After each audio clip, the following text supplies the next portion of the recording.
Theirs is the beauty of massive strength. Strength under siege.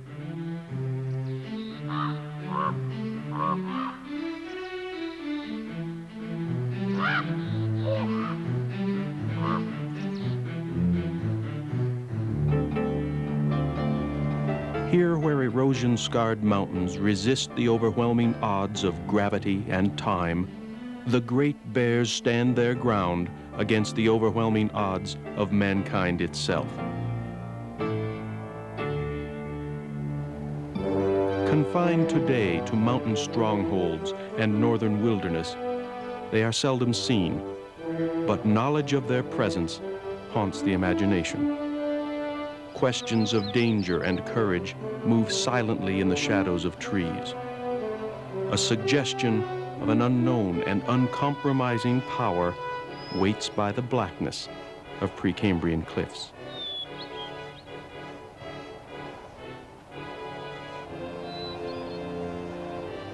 And through low clouds in mountain passes, there are glimpses of that sunlit country of the mind that lies serenely on the other side of fear.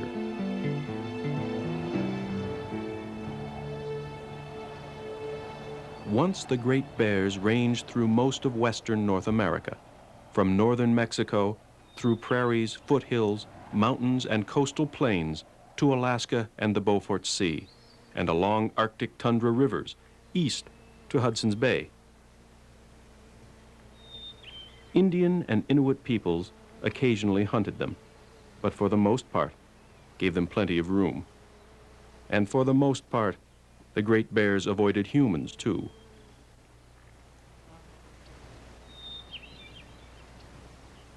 But mothers with cubs and those approached too closely were at least as defensive then as now.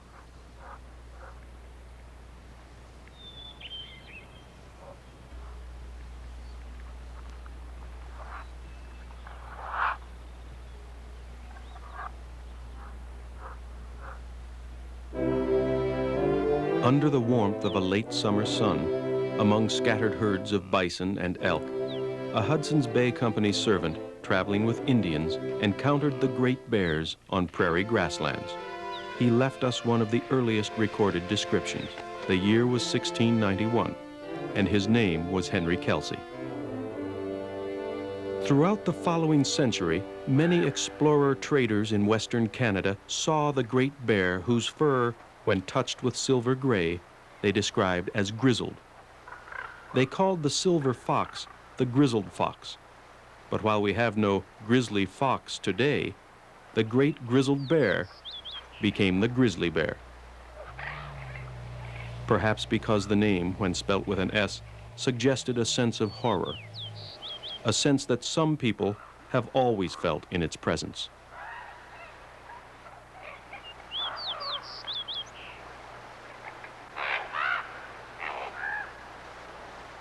Slaughtered in the 19th century by the thousands for hides, meat, sport, and to make room for settlement, grizzlies were gone from the prairies of Canada and the United States by the beginning of the 20th century. By the 1920s, they were extinct in California and Utah. And by the 1930s, in New Mexico, Arizona, and Oregon. Today, there are probably fewer than 1,000 bears in the mountains of Montana, Wyoming, and Idaho, where they are classed as threatened under the Endangered Species Act. North of the 49th parallel, there are perhaps another 35,000, mostly in Alaska, British Columbia, and the Yukon Territory.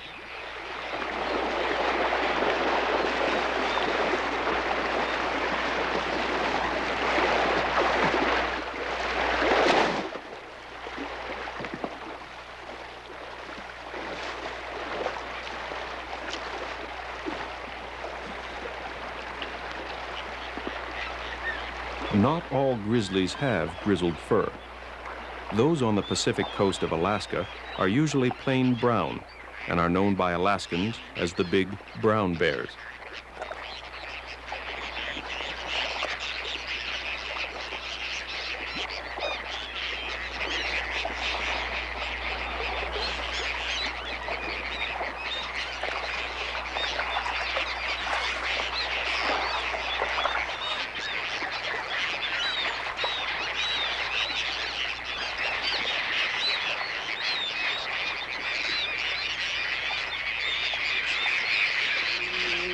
Elsewhere, they may be blonde, reddish blonde, various shades of brown, and occasionally black, often, but not always, grizzled.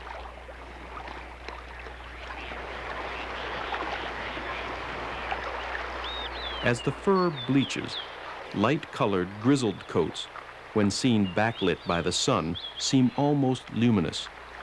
The great silver-haired bears of Henry Kelsey, the great white bears of Lewis and Clark.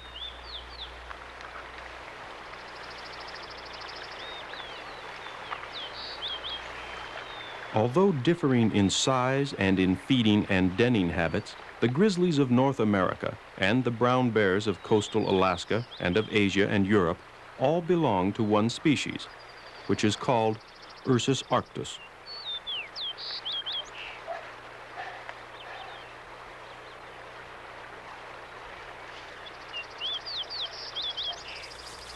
The black bear, which is often black, but may also come in other colors, is of a different species, Ursus americanus. It is much less powerful and generally smaller than the grizzly.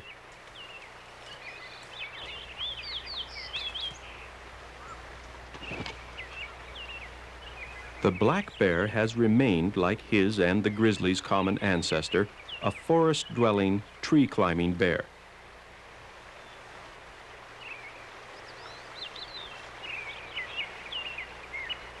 While the grizzly in most regions is a bear of more open country and, as an adult, is not well adapted for climbing trees, although, on provocation, he sometimes does.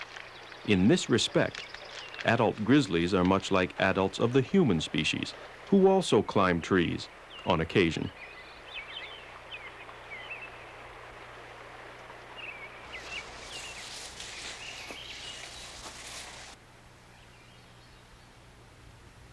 In the mountains, grizzlies live partly by the grace of catastrophic forces.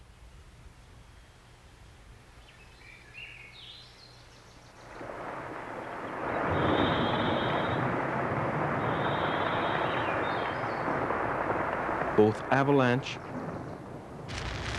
and wildfire create clearings in forested slopes that may then be colonized by sun-loving plants.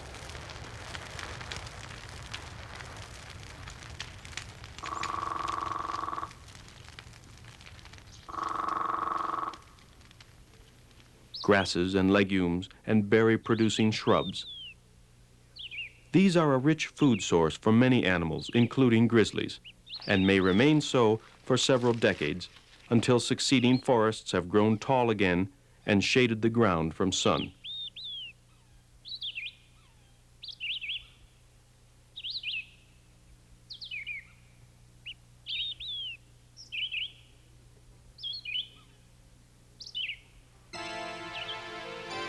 On a far grander scale, and over a time span of thousands of years, glaciers that lay waste to great regions of country leave in their retreat a legacy of deep silt and meltwater, fertile ground for diverse communities of plants and animals to inherit.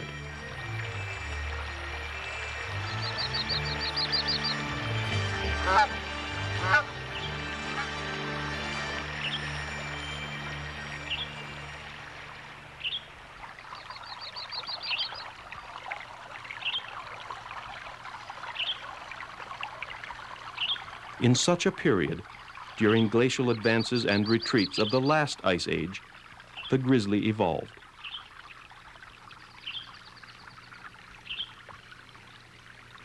It killed, where it could, the newborn young of ungulates and weakened or injured adults, and scavenged the kills of other predators.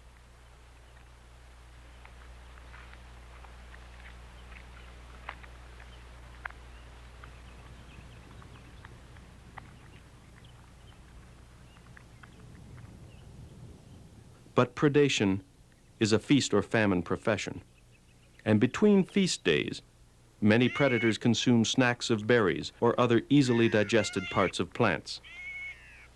So in hard times, when prey was scarce, bears grazed on grasses, fattened on berries, and dug up not only ground squirrels, but also a variety of roots, tubers, bulbs, and corms, the rich underground storage cellars of plants that are still in many regions the bear's staple diet.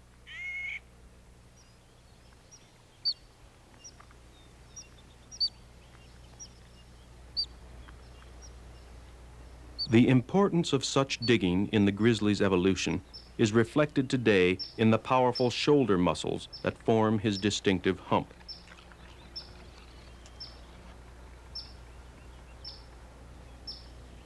And the great claws that are much longer than those of the black bear, who seldom digs for food and has no muscular hump.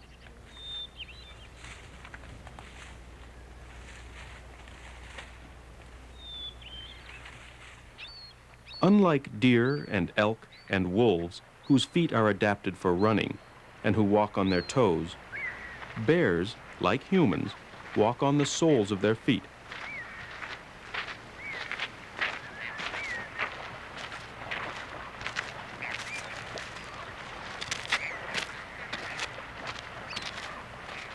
Like humans, bears can stand upright too, although they do so only briefly, usually to get a better vantage point.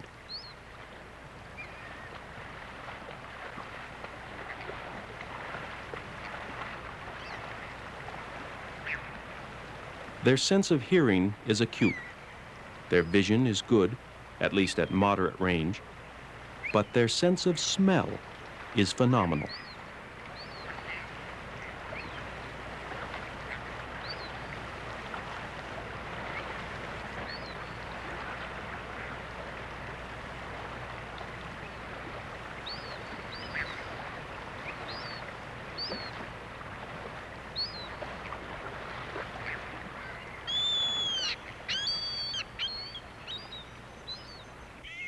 They often seem to require the evidence of their noses to interpret or confirm what they see and hear.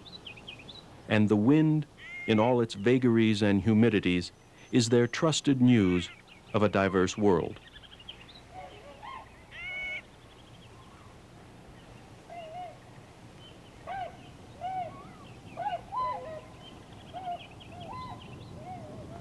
Some animals are superbly adapted to the snow and cold of winter.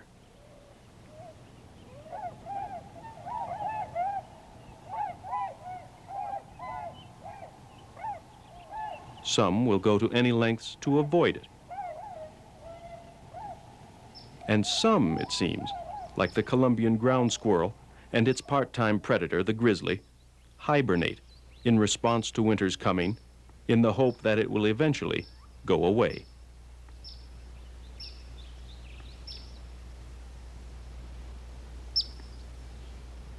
The ground squirrel retires early in September to its burrow.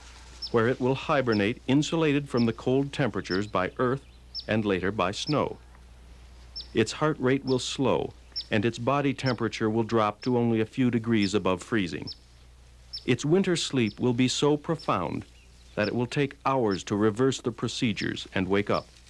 But it must wake at intervals in order to urinate, defecate, and eat a little stored food. The grizzly does not den until October or November, or even early December, and stores no food except the fat under his own hide. Fat that in some regions is often partly composed of well-fed ground squirrels, excavated from their winter quarters before freeze-up.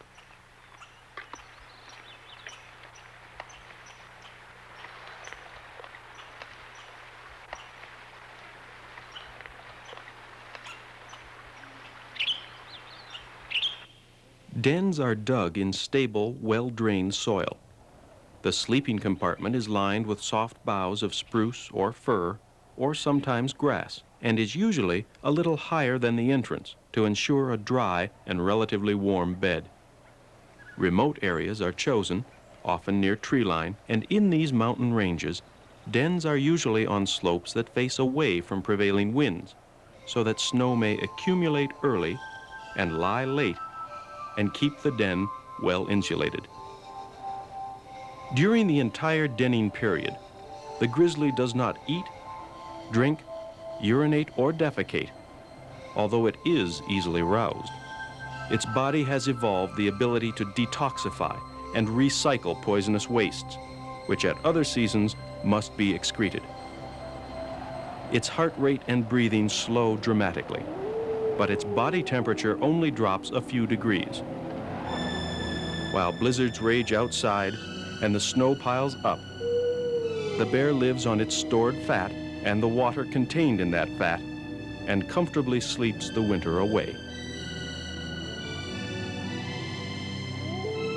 Occasionally, a bear may wake and leave its den during mild spells and wander around for a few days.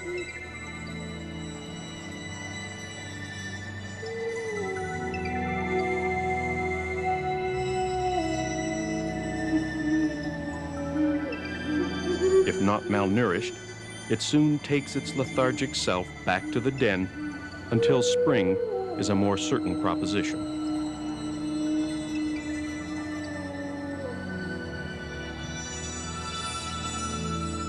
Adult males are usually the first to emerge in March or early April.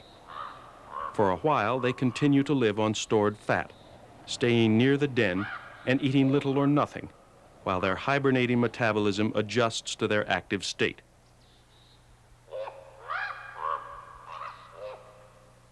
There is, in any case, little or nothing to eat in the high mountains in March. But if the winter was hard, with deep snows, there may be winter-killed or starving elk and deer in the valleys below, and the soon hungry bears will move down the slopes, searching the wind for scent. Although meat is always a preferred food, grizzlies, in spite of their size and strength, are not fast enough to be very efficient predators of wild ungulates. A few grizzlies become skilled at ambushing the occasional moose or elk, and others at locating their newborn calves by their scent, even though the calves are then almost odorless. But before long, all except weak or sick calves will be strong enough to outrun any grizzly. The size of a male's home range will reflect the availability of food in the region. A typical home range might be anything from 100 square kilometers in some Alaskan coastal regions to 1,000 square kilometers on the north slope of Alaska and the Yukon. It overlaps the ranges of other bears, especially those of females, whose ranges are smaller, maybe a third the size, although there is much individual variation. Young subadult females often establish their own home ranges within or close to that of their mother. But subadult males must often wander far. Their chances of survival are not good. Threatened and sometimes attacked by older bears and displaced from good feeding sites, they must try and make a living where the living is not easy.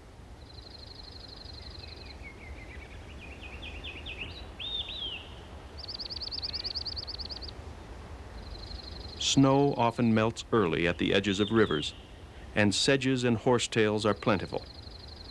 But river valleys are also travel routes, and adult males range far in their search for food and possible mates.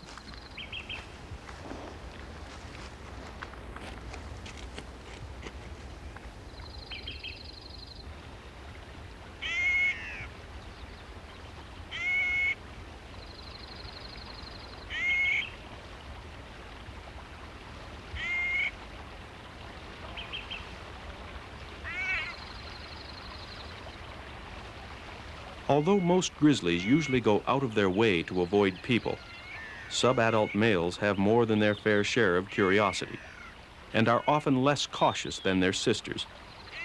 They may wander near campsites and buildings and may get into garbage and then into trouble, since garbage-accustomed bears learn to associate people with food and must then often be killed.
Mothers with small cubs are the last to emerge from hibernation, perhaps in early May. The cubs were born in the dark days of January or February and were nursed by their still hibernating mother for 3 months or so, during which time she did not eat or drink.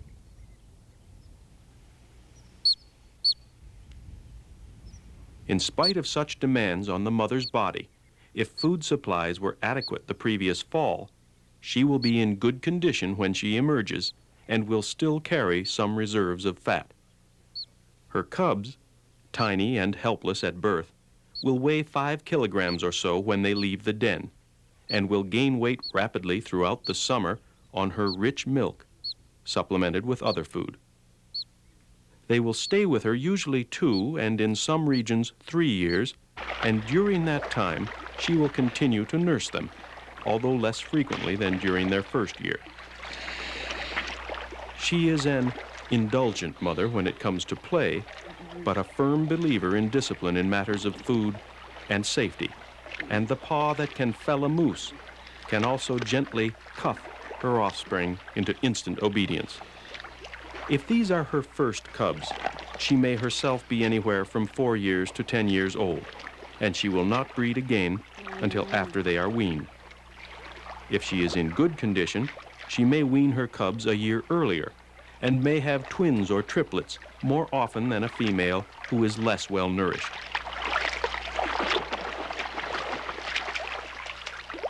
But even a well-nourished grizzly will produce far fewer offspring during her life than an elk or moose, which usually breeds first at the age of 2 and has 1 or 2 offspring every year.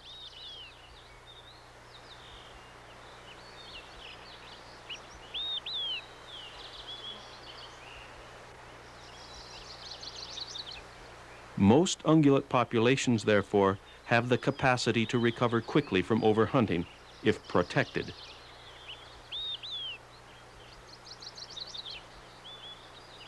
Grizzly populations recover much more slowly, if at all.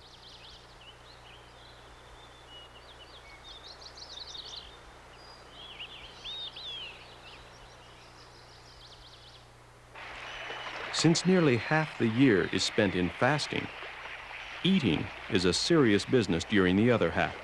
Mothers with cubs are guided by two principles: to go wherever good food is to be found, and to be wherever people and her fellow bears, especially males who may attack and kill her cubs, are not.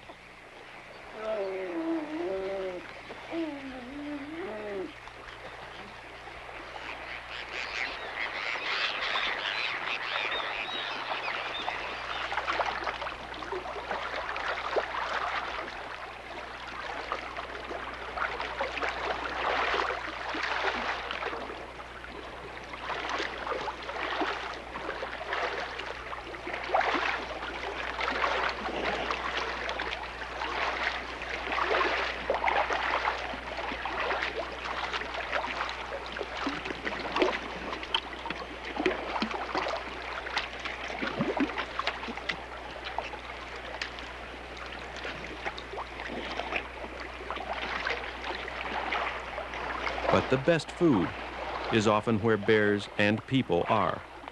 So caution may war with hunger all summer long.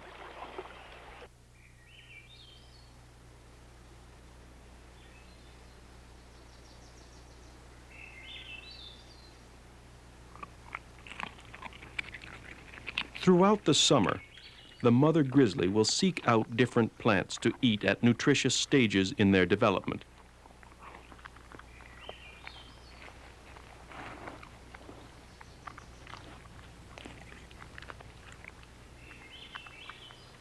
She will dig the roots of hetesarum, usually before the plants flower, and again late in the fall when they are dormant and their nutrient content is high.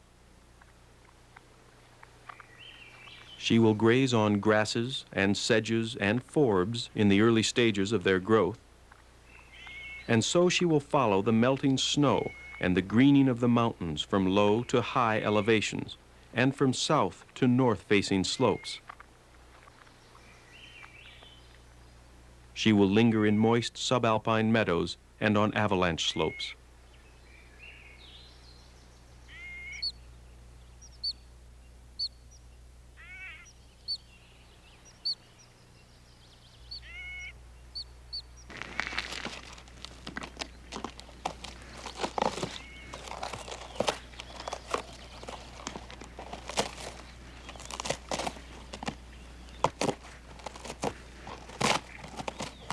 In the tangled deadfall of old burns, she will feed on ants and other insects and their larvae.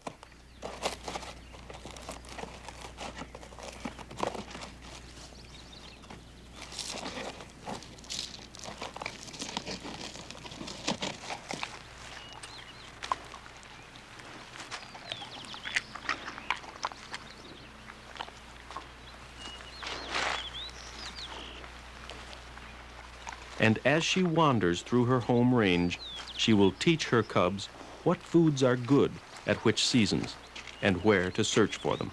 If she is accustomed to feeding on tourists' hot dogs or sandwiches or on garbage, she will teach her cubs that too, and thereby unwittingly reduce their chances of survival to maturity. But if she is accustomed only to natural foods, she will catch marmots and mice, ground squirrels and grasshoppers, and whenever she can, she will feed on the carcasses of larger mammals.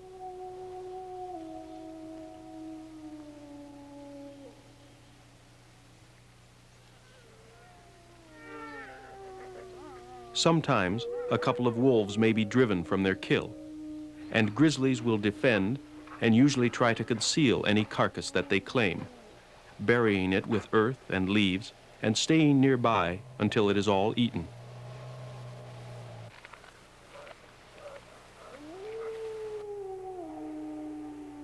But ripe carrion can be scented for miles and attracts other bears too.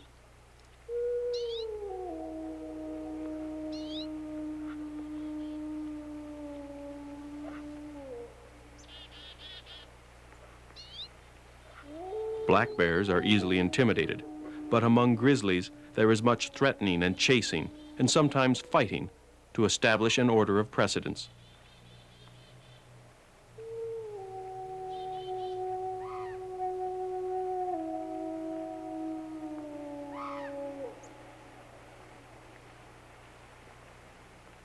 while cubs must remember not to get ahead of their mother, or else watch from a safe distance.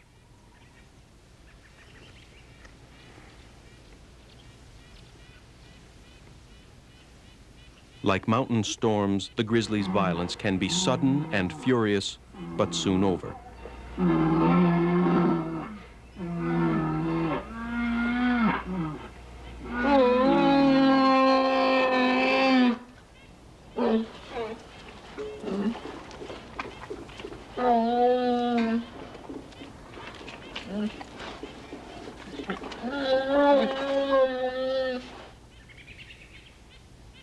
Mothers with cubs often stay in remote alpine valleys to avoid encounters with people and with other bears.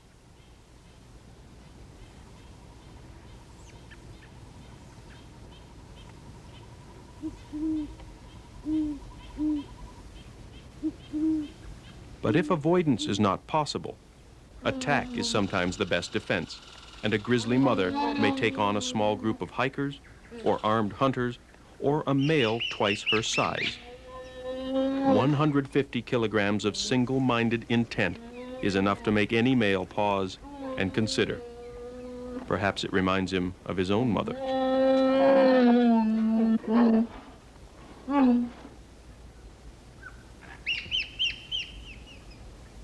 Because grizzlies probably evolved in shrub tundra, and in present times feed often in the open, even in forested regions, grizzly mothers had to be aggressively defensive if they were to raise their cubs, and their offspring would inherit that trait.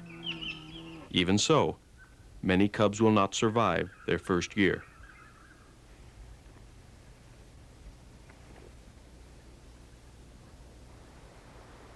Not all grizzly mothers stay in the high country in summer. Some will feed in river valleys, where they may be attracted to early greening grasses and forbs along the sides of roads that wind through these valleys. In national parks, bears accustomed to tourists and traffic may neglect to teach their cubs that these should be avoided.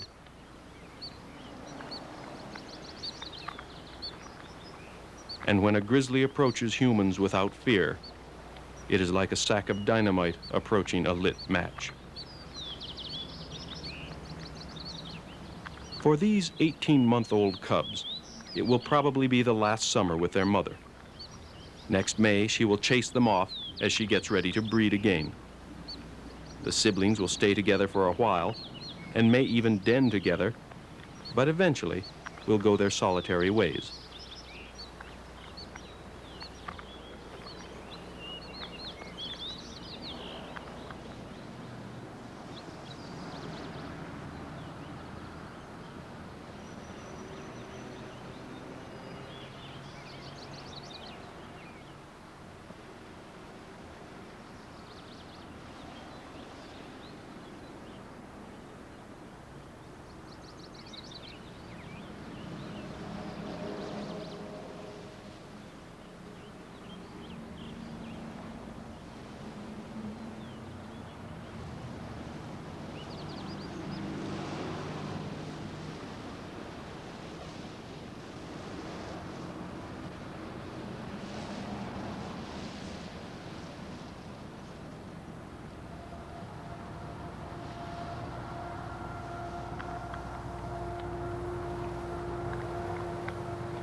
Older cubs do not stay as close as cubs of the year.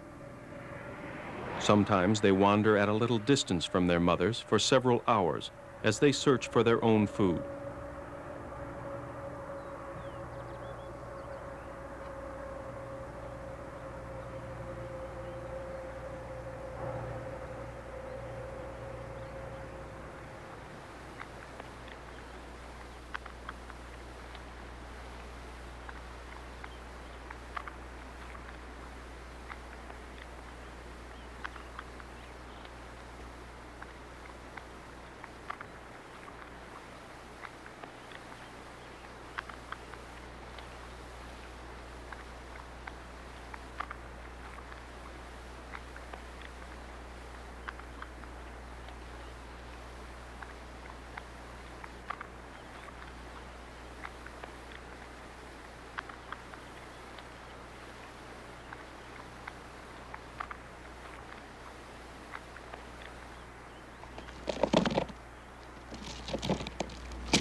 The cubs are inexperienced, and if a highway must be crossed to regain her side, they are at risk.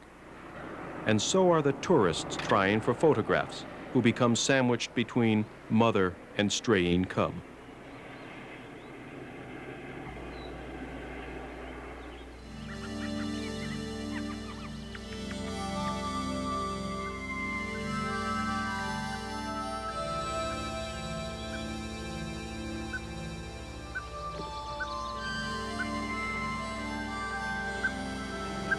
By August, the sun has ripened blueberries and huckleberries to clusters of smoky blue and purple,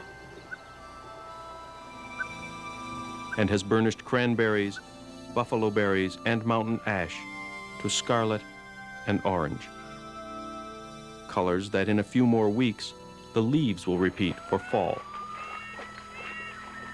Mountain mornings hint at frost, and the great bears must take advantage of the summer's wild harvest festival if they are to gain enough fat to last the long winter of their fasting. They now eat voraciously for most of the 24-hour day. Females that mated last May or June will be among the first to enter dens in the fall, and the last to leave them in spring.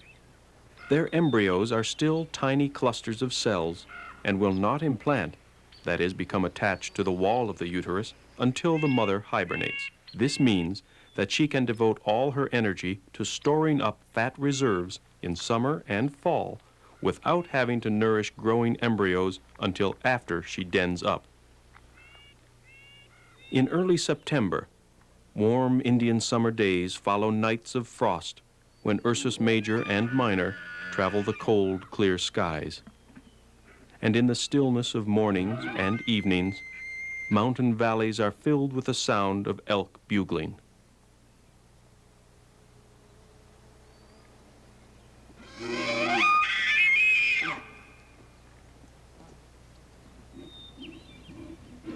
By the end of the rut, the bulls will be in poor condition. They have spent their strength in herding females, in breeding, and in challenging and sometimes fighting other males.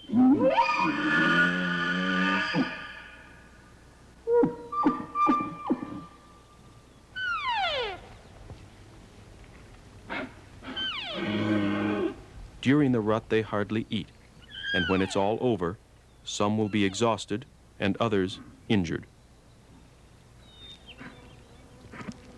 These may become easy prey for wolves and mountain lions, and for the slower but more powerful grizzly.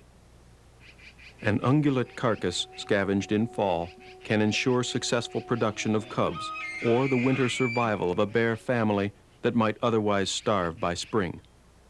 These carcasses are especially important to the bear when berry crops fail or in years of drought when plant growth is poor.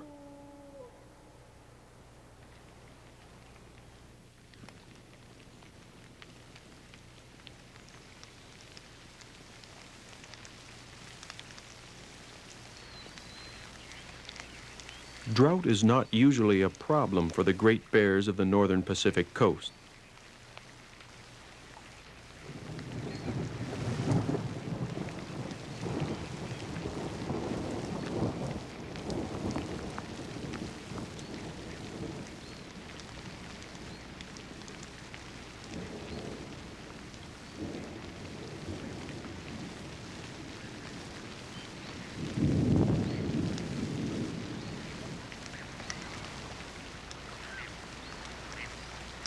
In places like Kutsumateen in British Columbia and Admiralty Island in Alaska, plants grow in abundance, from the wet sedge meadows of river estuaries to the lush grasses and forbs of alpine ridges and basins to the dense, tangled understory of magnificent old-growth rainforest.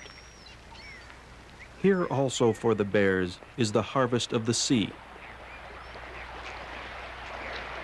From mid-July to early September, and in November and December in some areas, great numbers of salmon return to the streams of their birth to spawn and die.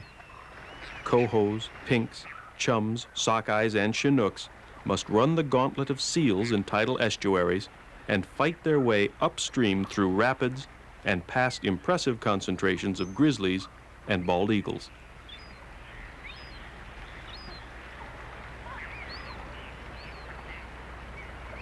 Although clumsy and slow by eagle standards, the abundance of spent fish in good years ensures the sweet taste of success.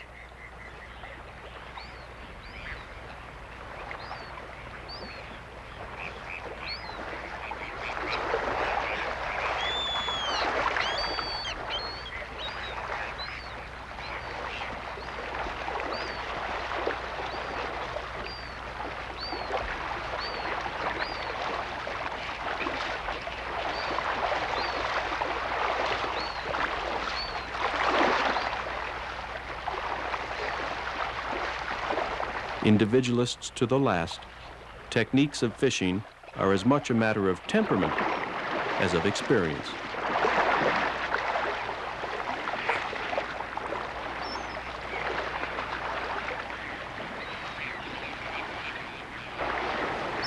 The best fishing places are taken by dominant adults, often old males, occasionally females with older cubs.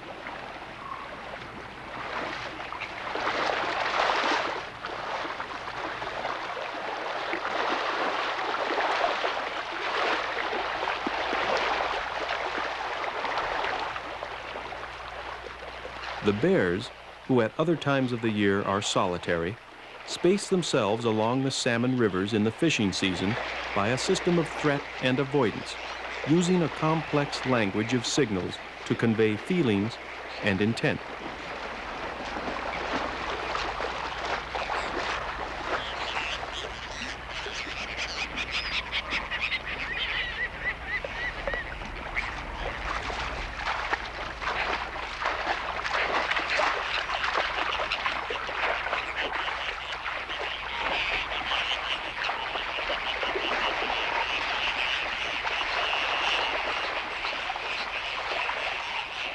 Disputes arise, and there are sometimes chases and fights, but these become less common as the season progresses and precedence is established.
Sometimes young adult siblings will share the same fishing hole, far from cantankerous adults, and sub-adults will often fish at times when more dominant bears are resting. But cub mortality in such crowded situations is high, in spite of maternal aggression, and fierce battles resulting in serious injury or death do occur.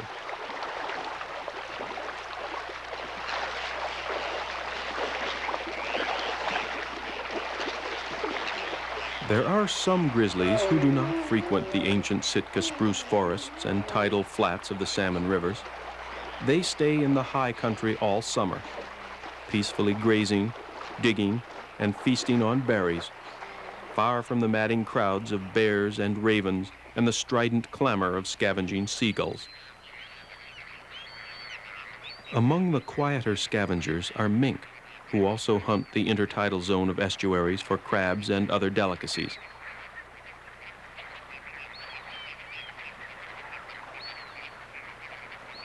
At other times, bears will forage along these beaches, eating whatever riches the tides may uncover or bring in.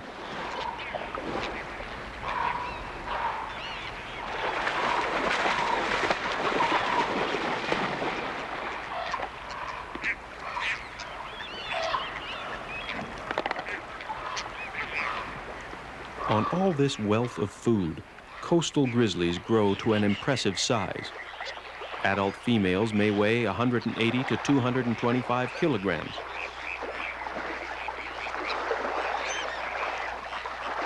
Adult males commonly range from 225 to 410 kilograms. Only the big brown bears of Kodiak Island and the Alaskan Peninsula exceed these weights. Grizzlies of the interior are usually much lighter. Admiralty Island has one of the highest population densities, averaging about 1 grizzly per 2.5 square kilometers. To the Indians of that region, the island is known as Kutsnahu, stronghold of the bears. But it is not an impregnable stronghold.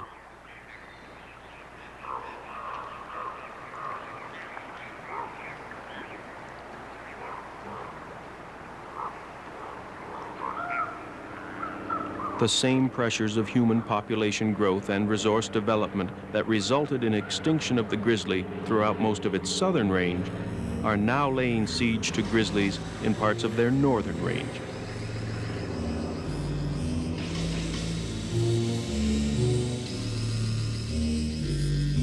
Logging, mining, exploitation of oil and gas reserves, agriculture, hydroelectric developments, roads, and recreation all compete for the land that grizzlies use and bring more and more people closer to the great bears and the almost inevitable conflict that results.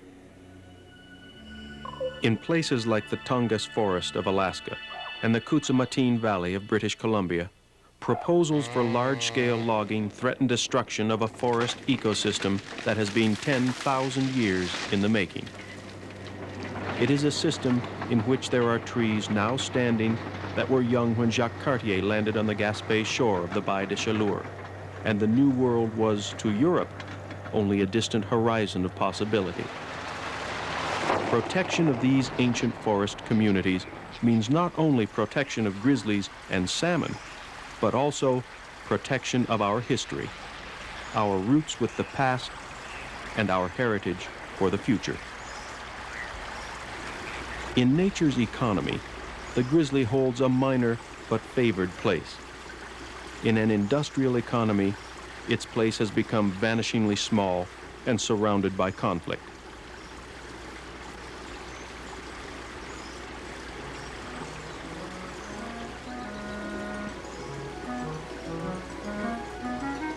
But in legend and story, in the mysterious landscapes of the human mind, the great bear has claimed an unassailable territory, and there it stands fast. Symbol of untamed power, the power of a storm-swept, sunlit, lonely land.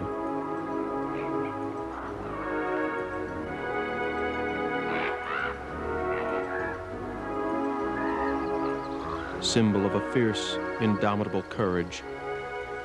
The presence of the great bears is the challenge of danger.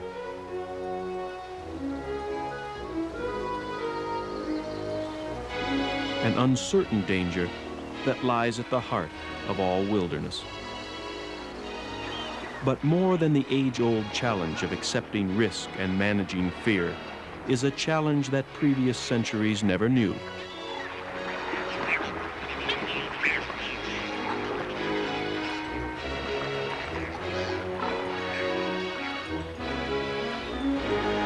A challenge to ensure that the great bears will still graze among flowers of alpine meadows, slide down snowbanks for fun,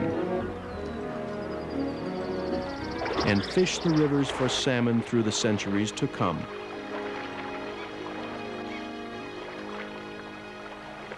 in all the danger, beauty, and strength that belong in wildness.